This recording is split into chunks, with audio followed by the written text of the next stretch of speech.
Hello students, आज हम करने जा रहे हैं एक्सरसाइज 5.3 का क्वेश्चन नंबर 8। ये क्वेश्चन ध्यान से देखिएगा क्योंकि ये बहुत इंपॉर्टेंट है। क्या इक्वेशन दी है हमारे पास x² plus x plus 1/√2 equal to 0। इस टर्म को हमें क्या करना है, सॉल्व करना है। सॉल्व करने के लिए सबसे पहले हम करेंगे क्या, हम लिखेंगे इसकी जनरल फॉर्म। जनरल फॉर्म हमारे पास क्या है, x² plus px plus c equal to 0। अब जनरल फॉर्म से हमें पता चल जाएगा कि a की वैल्यू क्या है, b की वैल्यू क्या है और c की वैल्यू क्या है। अब इस टर्म के अकॉर्डिंग हम देखेंगे तो x की स्क्वायर के साथ जो टर्म होती है उसको हम क्या कहते हैं, a। और x की स्क्वायर के साथ ऑफ कोर्स यहाँ पे 1 नहीं होगा क्योंकि 1 मल्टीप्लाई बाय समथिंग सेम वही टर्म आ जाती है। सो इसको हम ऐसे लिख सकते हैं 1x² plus 1x plus 1/√2 equal to 0। अब इससे हमें क्या पता चल गया कि हमारे पास a क्या है 1, b क्या है 1 और c क्या है 1/√2। अब इस सम को सॉल्व करने के लिए हमारे पास कौन सा मेथड है, हमारे पास है डिस्क्रिमिनेंट मेथड। और उस मेथड के अकॉर्डिंग हमारे पास फॉर्मूला है x निकालने का -b प्लस -√d/2a। और इस फॉर्मूले में b और a की वैल्यू तो हमें यहाँ से पता चल जाएगी, पर d की वैल्यू के लिए भी हमारे पास फॉर्मूला है और वो क्या है b² माइनस 4ac। यहाँ से हमारे पास d की वैल्यू निकल आएगी। सो हम d की वैल्यू पुट करेंगे, b की और a की वैल्यू पुट करेंगे, देन हमारे पास क्या आ जाएगा आंसर। अब d की वैल्यू निकालने के लिए क्या करेंगे, सबसे पहले हम करेंगे b² मतलब 1 की square minus 4 multiply by a हमारे पास क्या है 1 मल्टीप्लाई बाय c क्या है 1/√2। तो ये क्या बन गई टर्म 1 माइनस 4/√2। अब क्या करेंगे, लेंगे एलसीएम। सो ये क्या बनेगी √2 माइनस 4/√2। सो ये टर्म हमारी कौन सी आ गई, d की वैल्यू। पर d को तो हमें क्या करना है √d। सो जब हम इस टर्म का रूट ऑफ करेंगे तो ये टर्म बहुत कॉम्प्लिकेटेड नहीं हो जाएगी कि रूट में टर्म है और उसके अंदर भी क्या है √2 माइनस 4/√2। इसको सॉल्व करना थोड़ा कॉम्प्लिकेटेड हो जाएगा। तो हम क्या करेंगे, इस टर्म को हम कुछ ऐसा करने की सोचेंगे कि हमारे पास ये और कुछ नहीं तो डिनोमिनेटर में जो √2 है वो ही कैंसिल हो जाए। अगर डिनोमिनेटर का √2 कैंसिल हो जाएगा तो हमारे पास अकेली न्यूमिनेटर की टर्म बच जाएगी, जिसका रूट में भी हम इजीली वे से कर लेंगे। क्योंकि हमारे पास जैसे कि न्यूमिनेटर में √7 आता था तो हम क्या करते थे, इसको √7 लिख देते थे। तो वैसे ही अब हम देखेंगे कि अगर हमारे पास √2 डिनोमिनेटर में है जो, अगर वो कैंसिल हो जाए तो वो हमारे लिए इजी हो जाएगा। सो अब देखें तो यहाँ पे हमारे पास √2 तो है। अब किसी तरह हमें बस 4 को √2 के टर्म में बनाना है ताकि √2 कॉमन आ जाए और वो कैंसिल हो जाए। सो हम क्या करेंगे, √2 को ऐसे लिखेंगे और 4 को हम क्या लिख सकते हैं 2 मल्टीप्लाई बाय 2 बनेगा तो वो 4 ही। सो √2 को ऐसे लिखेंगे।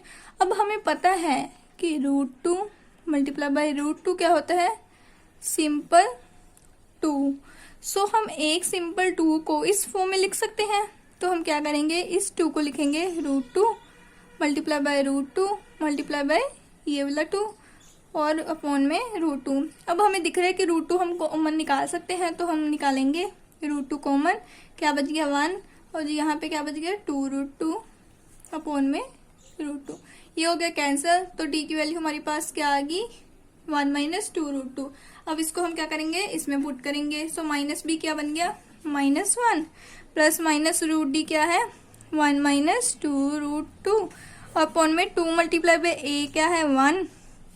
सो ये हमारा क्या आ गया, x की वैल्यू आ गई। बट अब तक हमने जितने भी सम किए हैं इस एक्सरसाइज में, उन सब की टर्म के पीछे हमारे पास क्या होता था, आयोटा होता था। क्योंकि हम complex number and quadratic equation की बात कर रहे हैं तो हम हर टर्म के आंसर के पीछे हमारे पास आयोटा आ जाता था। क्योंकि हमारे पास कुछ भी जैसे -7 बन जाता था तो हम क्या करते थे √7 आयोटा लिख देते थे, ठीक है ना। पर अब इसमें हमारे पास आयोटा नहीं बन रहा, बट अगर हम इसके पीछे आयोटा बना सकते हैं तो हम जरूर बनाएंगे। क्योंकि इससे टीचर को पता चलता है कि हमने कॉम्प्लेक्स नंबर अच्छी तरह से किया है।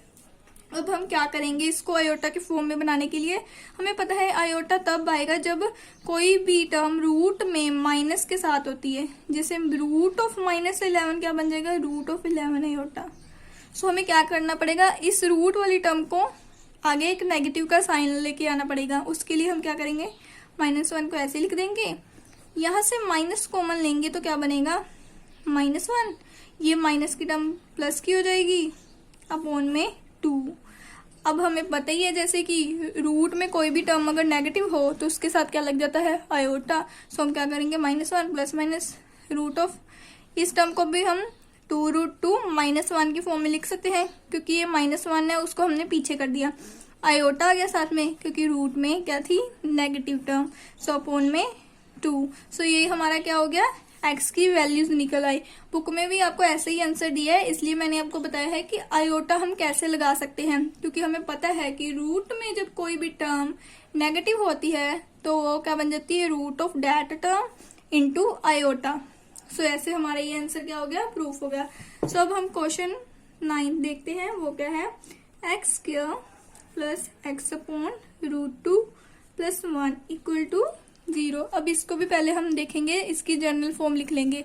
जनरल फॉर्म क्या है, जनरल फॉर्म है ax plus bx plus c equal to 0। अब इस टर्म को भी पहले हम a की वैल्यू फाइंड करेंगे। आपको पता ही है जैसे कि 1x² x upon √2 plus 1 equal to 0, इस टर्म को हम ऐसे लिख सकते हैं। सो इससे हमें पता चल गया कि a हमारे पास क्या है 1, b क्या है 1 अपॉन √2, c क्या है, c भी हमारे पास क्या है 1 है। सो अब हम क्या लगाएंगे, formula -b plus minus √d upon 2 है, और d क्या है b² माइनस 4ac। अब हम करेंगे b की वैल्यू और ac की वैल्यू इस फॉर्मूले में पुट। b क्या है 1 अपॉन √2, सो क्या बन गया 1 अपॉन √2 की स्क्वायर माइनस 4, a हमारे पास क्या है 1, c भी क्या है 1 अपॉन √2 की स्क्वायर क्या बन गया 1 अपॉन 2। आपको जैसे पता ही है √2 की स्क्वायर के साथ रूट कैंसिल हो जाता है, सो सिंपल 2 बन जाता है। सो वैसे ही 1 अपॉन 2 बन गया। सो -4, अब हम क्या लेंगे एलसीएम, तो क्या बन गया 1 माइनस 8 अपॉन 2, से बन गया -7 अपॉन 2, -7 अपॉन 2। अब हमारे पास डी की वैल्यू -7 अपॉन 2 आ गई।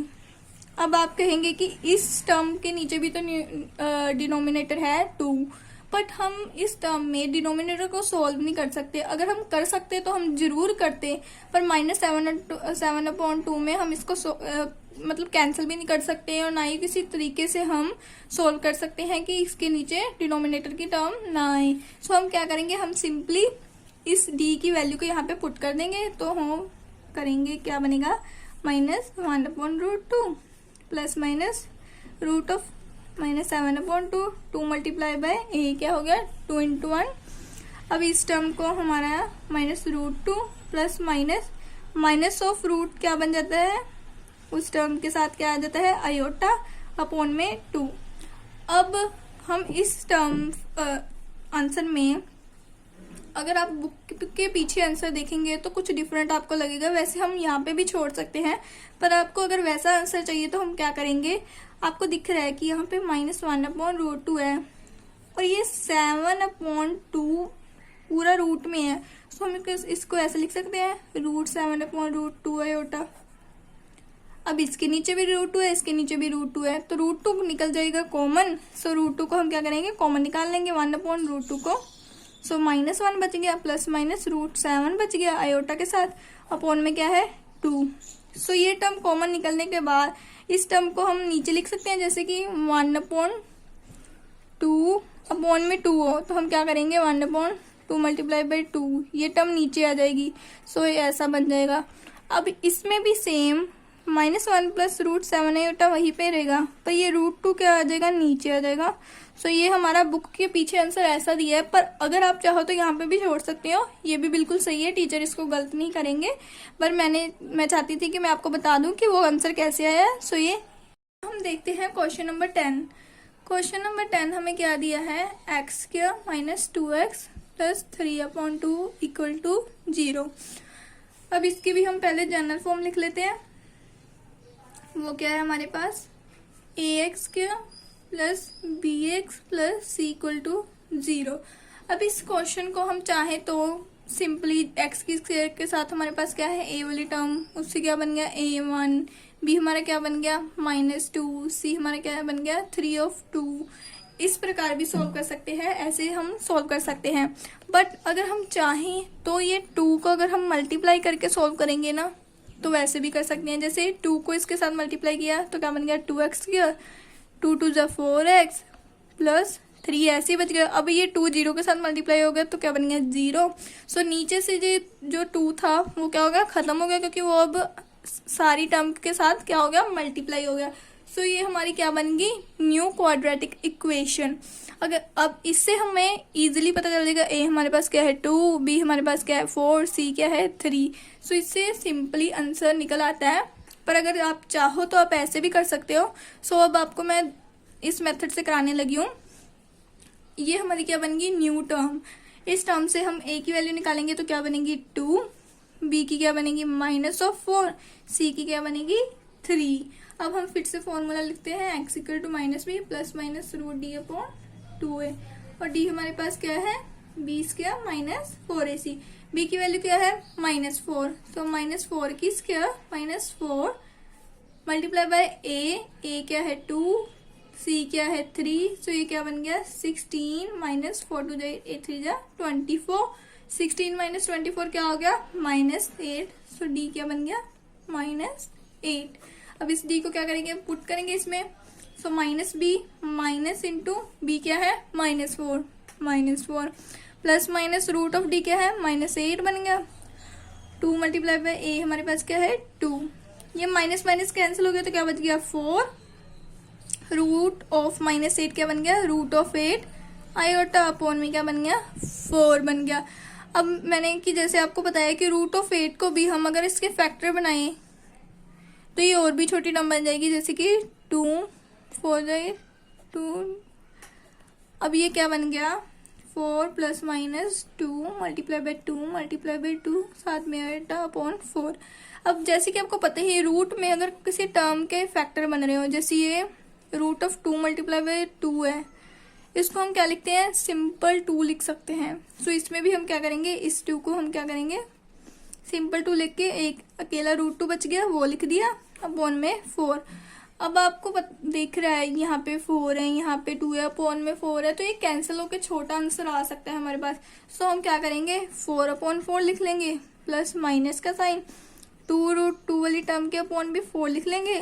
तो ये 4 कैंसिल हो गया, ये 2 के साथ 4 कैंसिल हो गया, तो ये क्या आंसर बन गया 1, क्योंकि 4 कैंसिल हो गया 1 आ गया।